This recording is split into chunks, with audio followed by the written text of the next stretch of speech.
Hi, I'm Bill O'Reilly. Thanks for watching us tonight. The collapse of Acorn. That is the subject of this evening's Talking Points memo. Let's take it step by step. Acorn is a nationwide activist organization that has reportedly received $53 million in federal tax money since 1994 and millions more in state and local grants. Acorn is set up to help poor Americans buy homes, and it also registers folks to vote, almost always for the Democratic Party. As of September 10th, 9 states have charged Acorn employees with crimes. There have been at least 30 convictions. In the year 2000, Acorn discovered one of its members, Dale Rathke, brother of Acorn leader Wade Rathke, had embezzled close to $1 million from the organization. Acorn declined to press charges, an incredible occurrence. Now, the Factor and the Glenn Beck program traced millions in Acorn donations and grants to an abandoned funeral home in New Orleans that SEIU Union also uses. Now, on information we provided to the Louisiana Attorney General Buddy Caldwell, a state investigation is underway. Now, that's the background. Here's the latest scandal, and you're not going to believe it. Because federal authorities have not done much policing of Acorn, 2 private citizens, James O'Keefe and Hannah Giles, launched an undercover sting investigation themselves. The 2 posed as a prostitute and a pimp and asked a number of Acorn officials to help them get housing for a prostitution enterprise. The latest sting was in California, where an Acorn employee engaged the young woman posing as a prostitute. How long have you been doing it? Since I was 14. And how old are you? 20. Okay, so that's some background. Yeah. So do you know how you want to run it? If you had a place, Well, if you had a building. I was thinking, okay, first I'll say that I would maybe want to do it under the cover of a spa.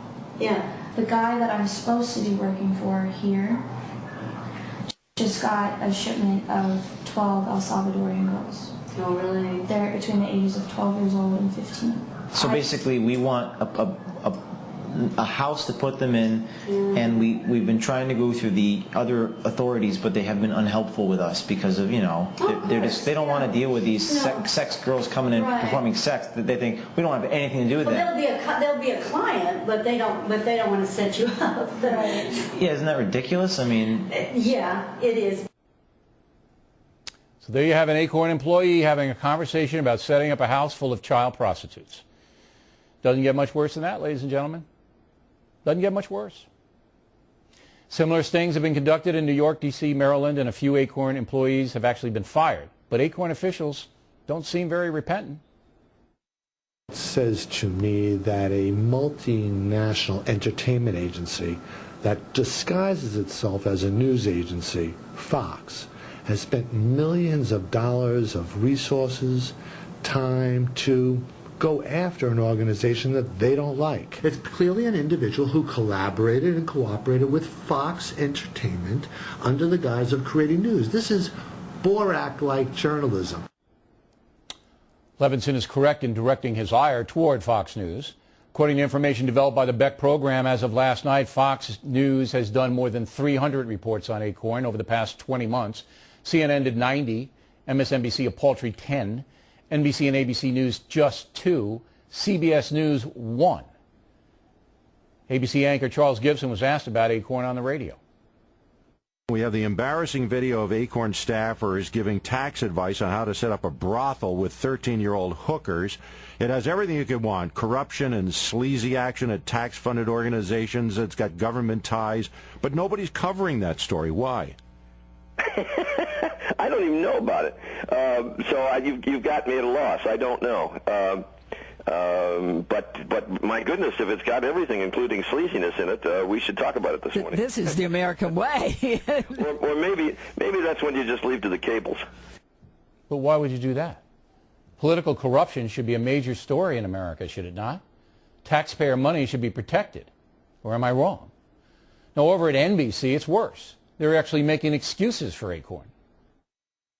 I think it should be noted, to be fair, though, that this might be viewed as entrapment, that some conservative activists used hidden cameras in order to get this stuff on camera. You might see this, too, as sort of a larger effort to undermine the biography of President Obama. Now, here's what I'm saying here. Obama does not have any direct relationship with ACORN, but it is the Association of Community Organizers. And I think by demeaning community organizers, it's once again an effort to demean part of President Obama's biography.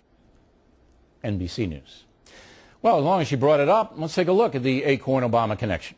Shortly before ACORN endorsed him, Barack Obama issued this statement, quote, "I've been fighting alongside ACORN on issues you care about my entire career.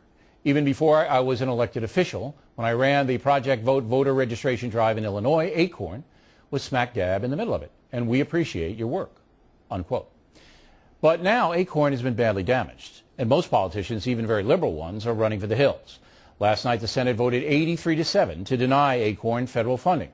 The 7 senators supporting ACORN are Leahy and Sanders of Vermont, Durbin and Burris of Illinois, Whitehouse of Rhode Island, Gillibrand of New York, and Casey of Pennsylvania. Do these senators understand that an ACORN employee was caught on tape discussing child prostitution? Do these senators understand ACORN is in big financial trouble, and at least 30 of its employees have been convicted of crimes? Now, tomorrow we'll report on those senators supporting ACORN because it's unbelievable, is it not? Finally, ACORN is a tax-exempt organization that should immediately lose that status, and Attorney General Holder should begin an intense investigation. It should be noted that ACORN openly operated under the Bush administration as well, and little was done to rein them in. But now their cover has been blown, and the feds must act. Political corruption on this scale cannot be tolerated in the United States of America. And that's the memo. It can be downloaded.